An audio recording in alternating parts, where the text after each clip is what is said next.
92,6 RPKD FM warga kota, masih kita di program acara Jelita Jendela Informasi Wanita. Nah, di kesempatan pagi hari ini kita akan melaksanakan talkshow bersama Kominfo Bali ya. Adapun tema kita di kesempatan pagi hari ini adalah keamanan data pribadi di era digital. Nah, sebelum saya mulai kegiatan talkshow kita di kesempatan pagi hari ini, saya akan sapa-sapa terlebih dahulu siapa-siapa saja narasumber kita di kesempatan pagi hari ini. Bagi yang pertama ada Ibu Sri Ayu Sutrisna Eskom MT selaku Kepala Bidang Persandian Diskominfos Kota Denpasar. Om Swastiastu, salam sejahtera, selamat pagi Ibu. Om Swastiastu, selamat pagi warga kota, selamat pagi Gung Panca. Iya, kemudian ada Niwaya Noni Putri Rahayu Eskom selaku Sandiman Ahli Pertama Diskominfos Provinsi Bali. Om Swastiastu, salam sejahtera, selamat pagi. Om Swastiastu, Pak Gung, sama warga kota, selamat pagi. Iya, kemudian ada Nipu Tutina Julianti Eskom selaku Prakom Ahli Pertama Diskominfos Provinsi Bali. Om Swastiastu, salam sejahtera, selamat pagi. Om Swastiastu, selamat pagi Pak Gung dan juga warga kota. Iya, baik. Nah, pertama saya akan menuju ke Ibu Sri terlebih dahulu ya. Baik Ibu, tema kita di kesempatan pagi hari ini keamanan data pribadi di era digital. Nah, apa saja yang termasuk data pribadi dan mengapa penting untuk melindunginya? Silakan Ibu. Baik, selamat pagi warga kota. Setiap manusia, insan, ya sebagai makhluk individu pasti memiliki data pribadi tentunya. Nah, dalam Undang-Undang Perlindungan Data Pribadi itu sudah diatur apa saja yang masuk dalam data pribadi. Tetapi secara umum data pribadi itu ada data pribadi yang memang bersifat umum gitu ya. Nama lengkap, jenis kelamin, agama dan lain sebagainya. Kemudian data pribadi yang bersifat spesifik itu misalnya data berupa biometrik iris mata, sidik jari, kemudian bentuk alis dan lain sebagainya, itu adalah data-data yang spesifik. Di dalam Undang-Undang PDP, Undang-Undang Nomor 27 Tahun 2022 itu sudah rinci dan diatur di dalamnya. Jadi mari kita bersama-sama untuk belajar bersama melindungi data pribadi milik kita, baik itu data pribadi yang bersifat umum ataupun yang bersifat spesifik. Mungkin itu dulu dari kami Pak Gung. Iya, berarti data itu bisa dibagi menjadi dua di sana gitu Ibu ya. Ada data umum, ada data juga spesifik. Jadi bagaimana kita harus menjaga bagaimana untuk tidak bocor gitu ya Ibu ya. Betul. Nah, sekarang saya akan mengarah ke rekan Nonikia di sini. Ancaman apa saja yang paling sering mengincar data pribadi di era digital sekarang ini? Ya, baik Pak Gung dan juga warga kota, seperti yang kita ketahui, data pribadi ini nilainya sangat besar sekali ya. Tentunya di balik itu pasti ada ancaman yang menyertai. Nah, adapun beberapa ancaman, contohnya seperti social engineering atau singkatnya SOCENG atau rekayasa sosial, ya, di mana ini merupakan teknik manipulasi psikologis untuk mengelabui seseorang agar memberikan data pribadinya, di mana si penyerang ini menyamar sebagai pihak yang resmi atau sah. Jadi yang diserang itu adalah sisi manusianya, bukan lagi teknologinya yang diretas. Nah, contoh analoginya misalkan kita sebagai pemilik rumah kita didatangi oleh orang asing, di mana orang asing itu mengaku sebagai petugas listrik atau sebagai kurir paket. Nah, karena penampilannya yang meyakinkan itu, kita jadi percaya dan kemudian membukakan pintu dan bahkan memberikan akses ke dalam rumah. Nah, padahal orang tersebut adalah penipu yang berencana untuk mencuri barang berharga kita. Nah, seperti itu contohnya. Nah, SOCENG ini juga ada berbagai macam bentuk, tapi yang mungkin paling lumrah kita dengar itu seperti phishing ya, contohnya.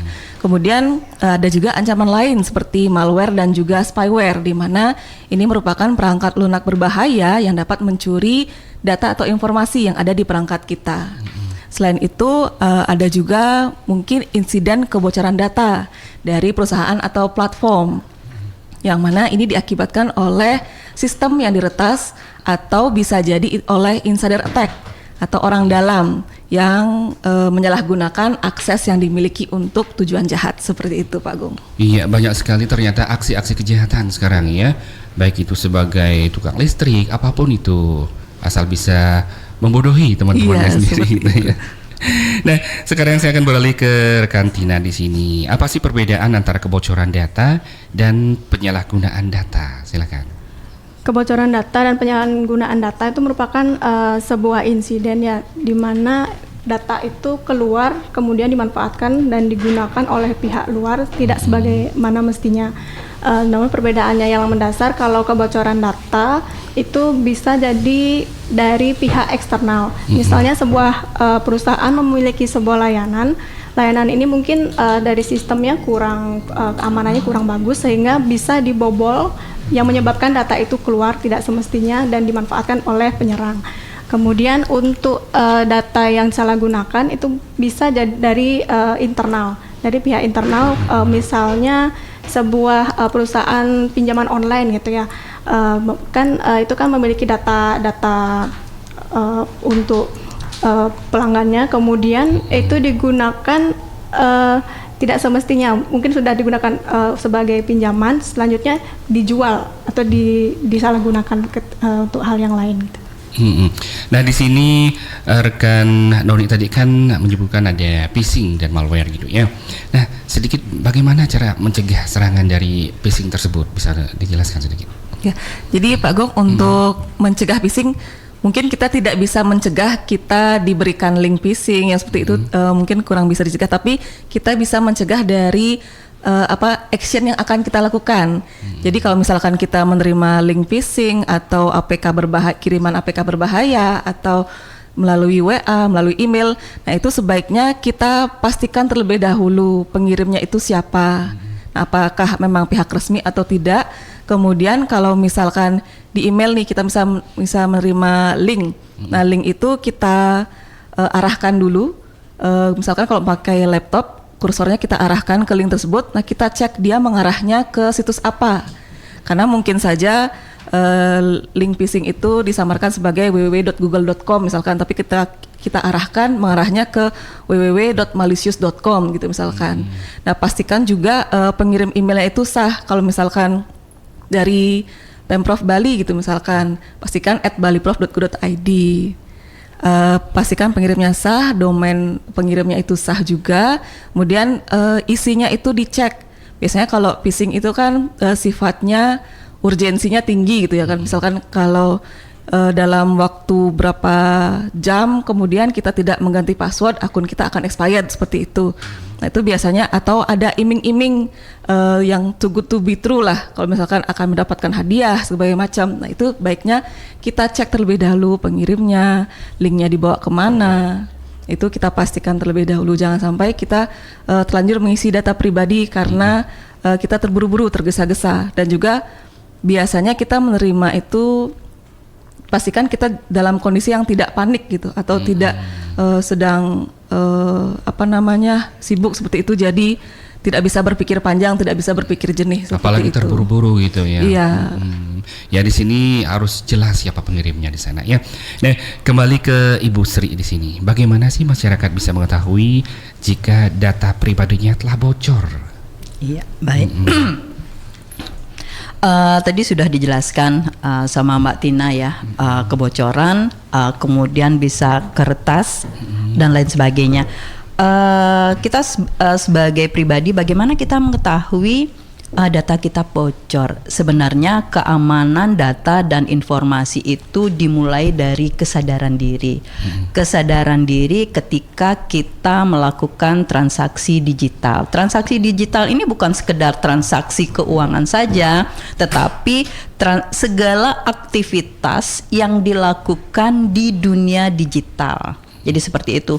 Jadi kita harus sadar hal-hal apa yang sudah kita lakukan di dunia digital dan hal-hal apa yang sudah kita publish, itu sudah terekam. Sepertinya dalam talkshow kita sebelumnya kita sudah menyampaikan apa yang dimaksud dengan jejak digital. Jadi itu yang membuat data kita bisa bocor atau bisa dipergunakan secara tidak bertanggung jawab.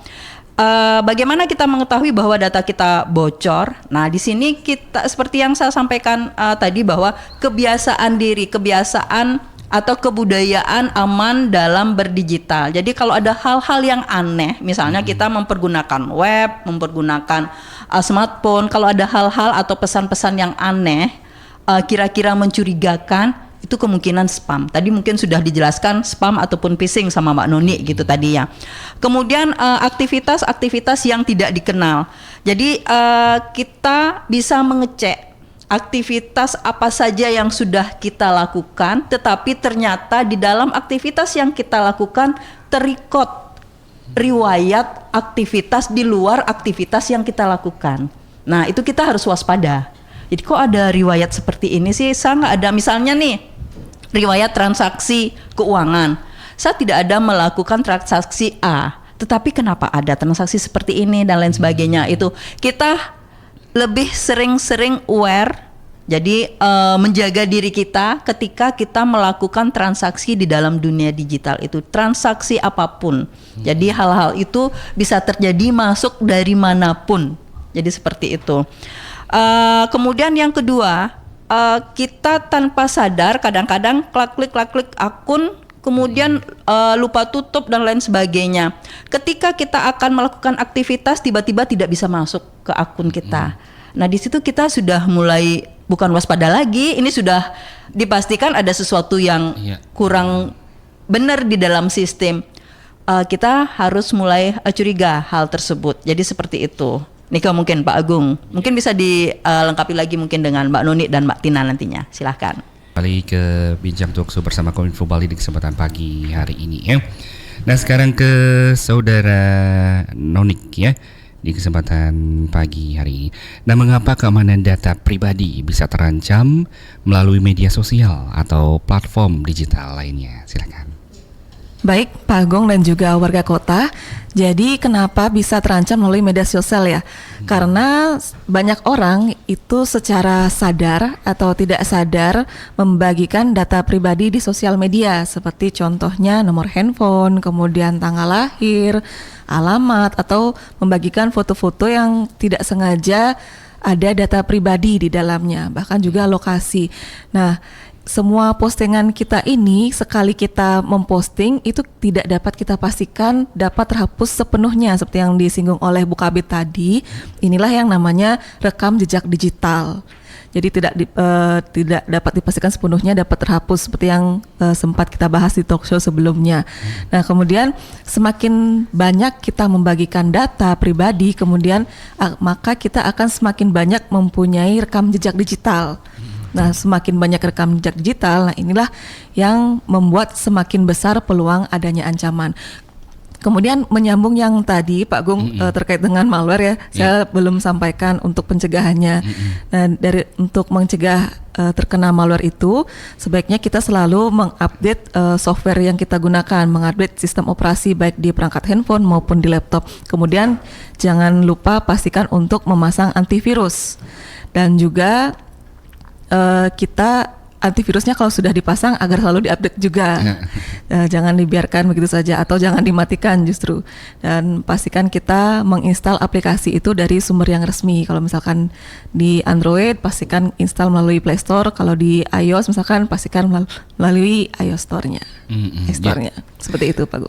Nah, sekarang ke rekan Tina di sini, bagaimana seharusnya peran perusahaan ataupun platform digital dalam menjaga kerahasiaan data penggunanya? Ini merupakan hal yang penting ya Pak Gung dan juga warga kota. Kadang masyarakat itu kan berpikir kita sendiri yang harus menjaga data pribadi itu gimana biar nggak bocor, biar nggak tersebar gitu kan. Tapi kalau dari segi layanan sendiri, perusahaan sebagai pemilik layanan juga memiliki tanggung jawab besar di sini. Karena kan sebagai pengumpul data, kemudian yang mengelola data juga seharusnya dari segi sistem misalnya itu udah ada keamanannya yang kuat ya, misalnya menggunakan firewall, kemudian untuk loginnya juga sudah menerapkan namanya OTP, kemudian pakai captcha seperti itu ya.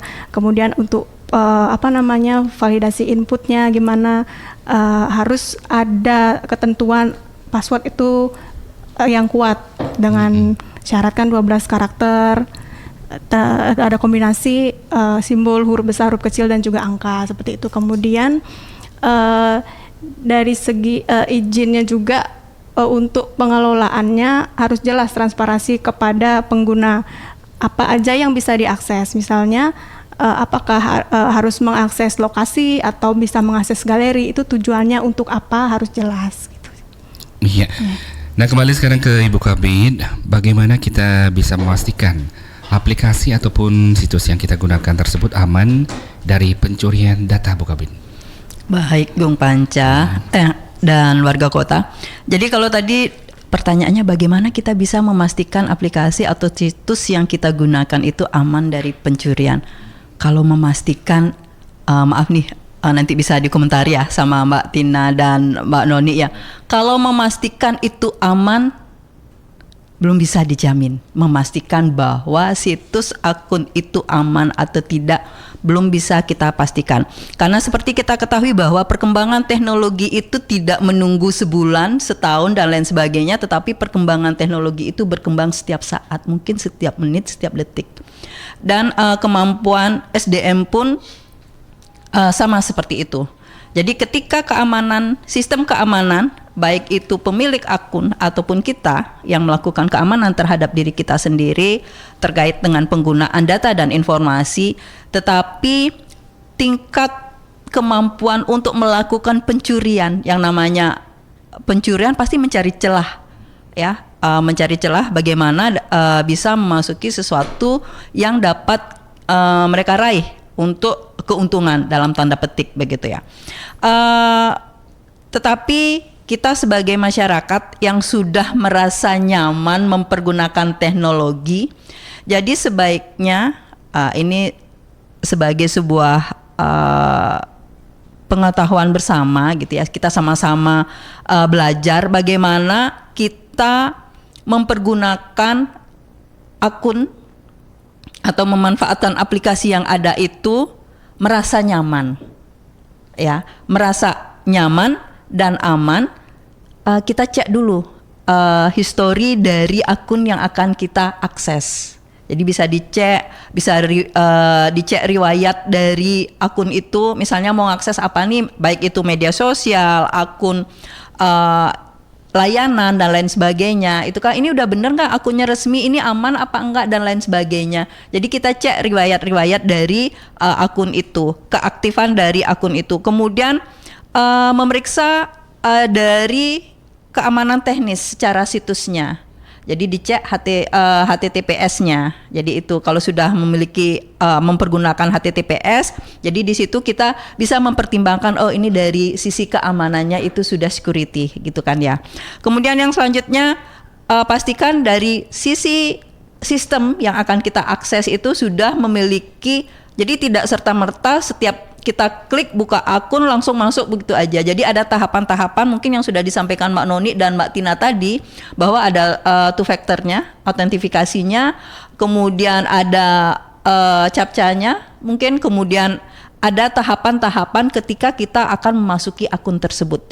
Jadi kalau sudah prosesnya panjang, tidak nyaman, tingkat keamanannya mungkin lebih tinggi gitu mungkin ya, Gung Panca dan rekan warga kota. Kalau sudah gampang diakses berarti begitu mudahnya mengakses sistem ini, jadi seperti itu. Mungkin itu dari kami, silakan. Ya, nah menurut Nonik ataupun Tina sendiri ada tambahan? Baik, jadi seperti yang disebutkan oleh Bu Kabid tadi ya, kita disclaimer dulu, jadi tidak ada yang bisa menjamin 100% aman di dunia digital, baik itu karena perkembangan teknologi dan lain sebagainya.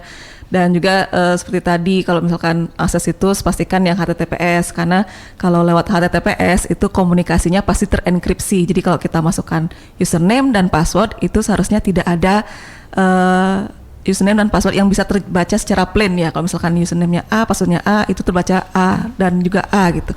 Tapi sudah terenkripsi, dibacanya ABCD 135, pokoknya ruwet sudah lah. Terenkripsi lah. Terenkripsi seperti itu. Mungkin dari Mbak Tina ada tambahan. Dari Tina ada tambahan, silakan. Kalau dari saya kurang lebih sama, sudah cukup jelas dijelaskan oleh Bu Kabid dan juga Mbak Noni. Iya. Ya. Dan di sini mengapa sih banyak sekali masyarakat masih dengan mudahnya membagikan data pribadinya di media sosial? Nah, silakan Noni. Ya, jadi Pak Agung dan juga warga kota mungkin masih banyak orang yang kurang menyadari betapa besarnya, betapa pentingnya data pribadi itu sendiri. Kemudian mungkin ada yang masih merasa, oh saya bukan siapa-siapa, tidak mungkinlah saya menjadi korban atau target, siapa saya gitu. Padahal justru siapa saja bisa menjadi target dari kejahatan data pribadi ini. Kemudian adanya budaya oversharing ya, selalu ingin terupdate, selalu ingin update status, story gitu, yang mana tidak melakukan pikir panjang dulu sebelum memposting story tersebut. Selain itu ada juga kurang paham terhadap risiko yang dapat terjadi, misalkan saat bepergian naik pesawat gitu, kita update story, foto boarding pass, nah ternyata muncul atau tampil ya data pribadi di postingan kita itu. Jadi kurang paham terhadap risikonya, seperti itu Pak. Ya, di sini harus lebih teliti dan lebih hati-hati gitu ya. Di dalam memposting apapun itu di media yang namanya dunia digital gitu ya. Nah, apa saja contoh kegiatan yang sering dilakukan masyarakat tetapi secara tidak sadar rentan mengalami kebocoran data? Nah, bisa diinformasikan, silakan tidak? Sebenarnya banyak ya kegiatan sehari-hari yang mungkin terlihat sepele tapi tanpa sadar itu bisa menyebabkan kita tidak sengaja membocorkan data pribadi kita. Tadi kan sempat dibahas juga oleh Bu Kabid mengenai data umum dan data spesifik ya. Seperti halnya kita kan sering tuh belanja online misalnya ya. Belanja online ini contoh simpel aja, belanja online itu kan ada di paket misalnya tertulis label nama alamat kita, kemudian resi itu kan, itu kalau kita abaikan langsung kita buang aja gitu. Nah itu bisa sebenarnya kita hilangkan dulu, jadi jangan langsung dibuang. Jadi itu tetap berpotensi juga kalau ada yang memanfaatkannya digunakan sebagai kejahatan gitu. Kemudian tadi dijelaskan oleh Mbak Noni juga tentang oversharing itu ya. Jadi sebelum kita memposting di sosial media, pastikan jangan posting hal-hal pribadi, misalnya nggak sengaja foto KTP, kemudian selfie gitu, terus ada password atau apa gitu tertempel misalnya, itu kan ke publik juga. Kalau memang mau di-share, mungkin bisa di-share ke close friend aja atau ke siapa saja yang seharusnya, itu jangan ke publik gitu sih kalau jangan sampai membuka password kita sendiri gitu ya. Nah, di sini kembali ke Ibu Kabid, apa saja langkah pencegahan di sini Bu Kabid yang bisa dilakukan untuk melindungi data pribadi kita di smartphone? Di smartphone ya, khusus ya. Baik. Jadi apa-apa saja sih yang harus kita lakukan? Sebenarnya kita sudah sering ya melakukan di talk show juga kita sudah pernah sampaikan bahwa bagaimana kita melakukan keamanan dalam beraktivitas digital, yang mana aktivitas digital itu sering kita lakukan melalui smartphone kita. Masyarakat kota juga mungkin lebih takut ketinggalan HP daripada ketinggalan dompetnya ya. Kalau ketinggalan HP malahan dicari pulang, tapi kalau nggak bawa dompet nggak apa-apa, sudah bawa HP gitu ya. Nah, bagaimana kita menjaga keamanan seperti itu? Seperti yang sampaikan di awal tadi bahwa budaya aman dalam berdigital. Jadi itu yang perlu diingatkan pada diri sendiri. Yang pertama, ketika kita mau masuk ke smartphone, jadi upayakan tidak mudah kita masuk ke smartphone. Karena ketika kita sudah nyaman ke perangkat atau device digital, itu keamanannya mungkin lebih rendah menurut saya nih ya. Mungkin bisa diimplementasikan dengan rekan-rekan atau masyarakat kota. Semakin kita tidak nyaman, mungkin itu kita lebih aman dalam bertransaksi digital. Pertama, ketika kita masuk ke smartphone, ya tidak asal pencet kemudian langsung bisa diaktifkan atau kita bisa bertransaksi melalui smartphone kita. Jadi ketika kita lupa atau HP kita ketinggalan di mana-mana, jadi siapapun yang menemukan bisa bergerilya di dalam smartphone yang ketinggalan itu. Jadi ketika kita masuk di smartphone, mungkin beberapa kode sandi yang bisa dipergunakan mungkin dengan kode pola, kemudian dengan kombinasi angka huruf, kemudian dengan kode biometrik atau kata sandi dengan biometrik. Pastinya itu yang paling memungkinkan. Jadi tingkat keamanannya lebih tinggi mungkin ya. Jadi semakin tidak nyaman, banyak sekali nih langkah-langkahnya gitu kan ya. Jadi keamanannya mungkin di sisi kita yang menjaganya di situ. Jadi kalau mau cepet-cepetan aja, aduh ribet sekali mau buka HP sendiri aja, banyak sekali langkahnya gitu kadang-kadang kan. Tapi sebenarnya itu adalah langkah-langkah kita untuk mengamankan diri kita di dunia digital. Kemudian penggunaan kata sandi yang tadi di tahapan tadi, dalam penggunaan kata sandi jangan tanggal lahir, itu kan pasti umum ya, teman-teman tahu karena teman-teman merayakan hari ulang tahun kita gitu mungkin. Nah seperti itu, dikombinasikan antara huruf, angka, kemudian simbol khusus, jadi seperti itu. Kemudian yang selanjutnya aktifkan autentifikasi, 2 faktornya itu tetap dilakukan. Kemudian pembaharuan perangkat lunak secara berkala, itu juga berpengaruh terhadap tingkat security dari smartphone yang kita miliki, karena dari produk masing-masing perangkat itu pasti akan berupaya untuk meningkatkan keamanan dari masing-masing device yang mereka produksi. Kemudian yang selanjutnya, kurangi penggunaan WiFi publik apalagi dalam bertransaksi keuangan gitu ya. Jadi sebaiknya mempergunakan data pribadi saja, maksudnya dari kota yang kita miliki.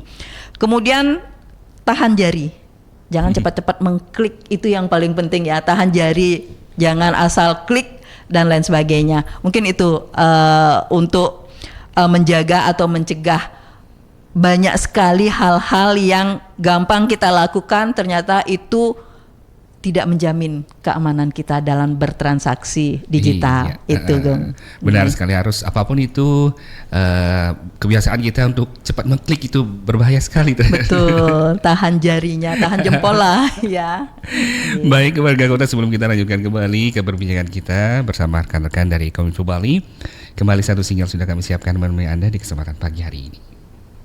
92,6 RPK FM warga kota, masih dalam bincang tusuk kita bersama Kominfo Bali ya. Nah sekarang ke rekan Noni kembali.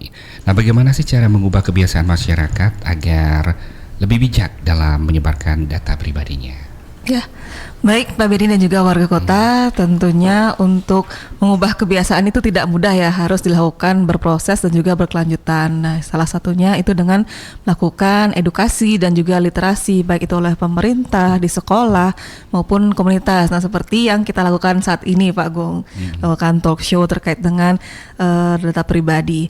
Kemudian sekarang ini kan juga sedang marak influencer ya, mungkin dari influencer itu bisa membagikan bagaimana praktik baik dalam melindungi data pribadi.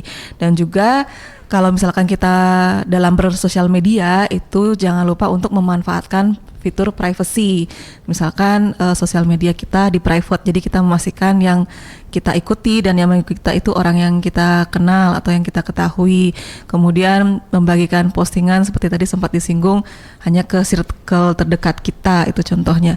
Kemudian kita juga sebagai misalkan pengguna sosial media, jika kita melihat ada postingan orang yang ternyata dia tidak sadar itu terdapat data pribadinya, jangan lupa kita ingatkan. Nah, saya juga sendiri pernah mengalami itu, teman saya seorang influencer juga, dia mempromosikan suatu barang gitu ya, dan ternyata dia tidak sengaja memperlihatkan KTP-nya. Namun yang saya apresiasi, dia sudah memblok data di KTP-nya tersebut, tapi ketika saya pause ternyata ada celahnya, sempat terlihat data fullnya, jadi belum muncul bloknya itu Pak Gong. Nah itu saya ingatkan, ini masih kelihatan loh, bisa di screenshot nih data pribadinya seperti itu. Jadi kita saling mengingatkan juga di sosial media seperti itu Pak Gong. Ya, nah sejauh mana kesadaran masyarakat di sini tentang keamanan cyber dapat mempengaruhi keberhasilan perlindungan data pribadi? Ya, mungkin ke rekan Tina ya. Kesadaran masyarakat dalam perlindungan data pribadi ini merupakan hal yang sangat besar ya, atau bisa dibilang sebagai ujung tombaknya. Karena kan masyarakat yang memiliki data tersebut otomatis yang sebagai pemegang utama lah. Kemudian beberapa hal mungkin perlu diperhatikan untuk hal ini.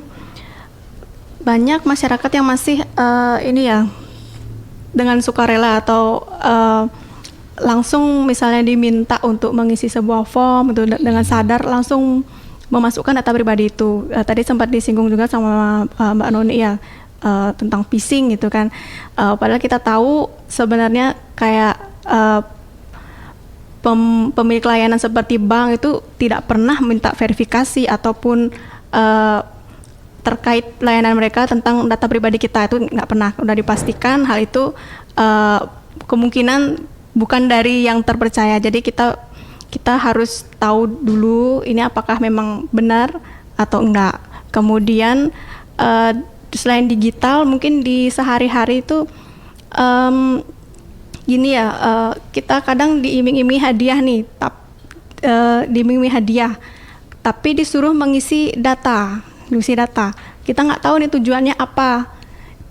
Sebenarnya itu masyarakat bisa punya kendali, kita bisa menolak kalau memang nggak sesuai.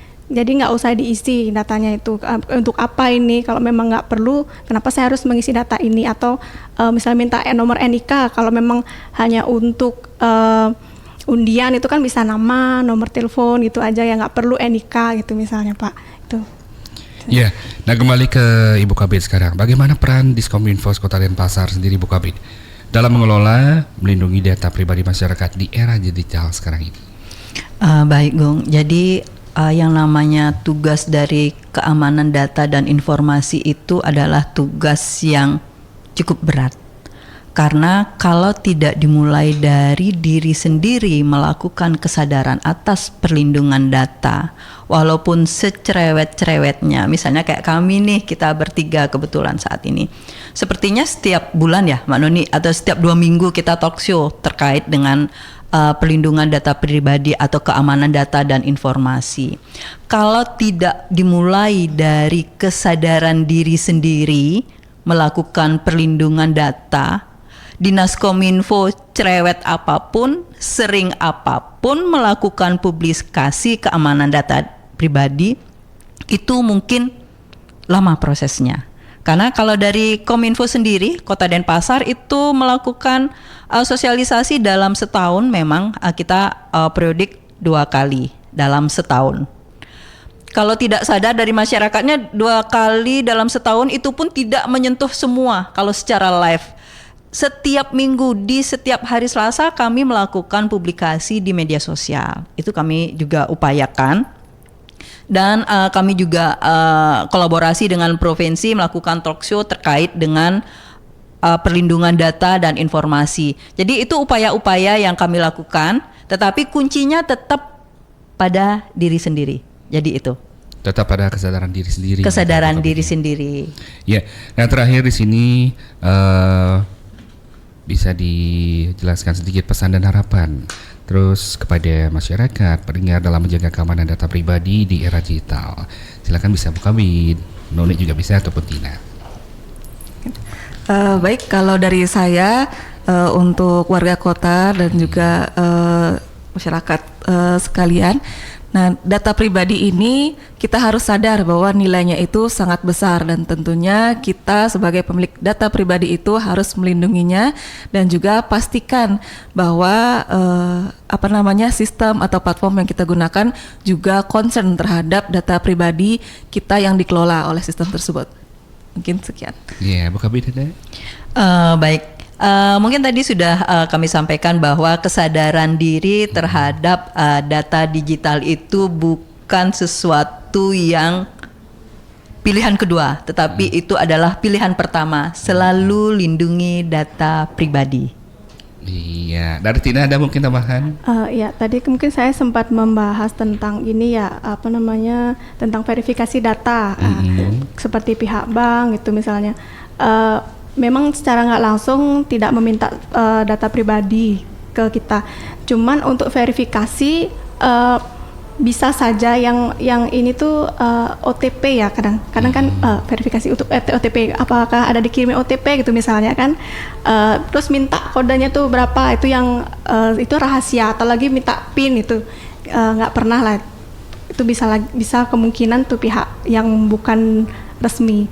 Kemudian untuk secara umum kesimpulan dari podcast ini mungkin ancaman dari data pribadi ini bisa dari sistem layanan yang kurang dan juga kesadaran masyarakat tadi sudah dijelaskan oleh Mbak Nuni dan juga Bu Sri ya. Iya. Nah, bagaimanapun itu kita harus menjaga sebaik-baiknya data pribadi kita agar tidak sampai bocor gitu ya. Dan ini warga kota, bincang tusuk kita di kesempatan pagi hari ini bersama Kominfo Bali terkait dengan keamanan data pribadi di era digital. Semoga informasi ataupun talkshow yang sudah kita laksanakan bermanfaat buat Anda. Jadi sebaik-baiknya Anda warga kota maupun masyarakat dimanapun Anda berada menjaga data pribadi Anda dengan sebaik-baiknya ya. Baik warga kota, sampai di sini kebersamaan bincang tusuk kita bersama Kominfo Bali di kesempatan pagi hari ini. Terima kasih Ibu Kabid ya. Ada rekan Noni, rekan Tina yang sudah hadir di kesempatan pagi hari ini ya. Baik warga kota, langsung saja dari kawasan Taman Kota Lumintang lantai 1 Gedung Dharma Negara Alaya. Saya Wisnu Bertugas pamit undur diri. Kami tutup dengan Parama Santi. Om Santi Santi Santi Om.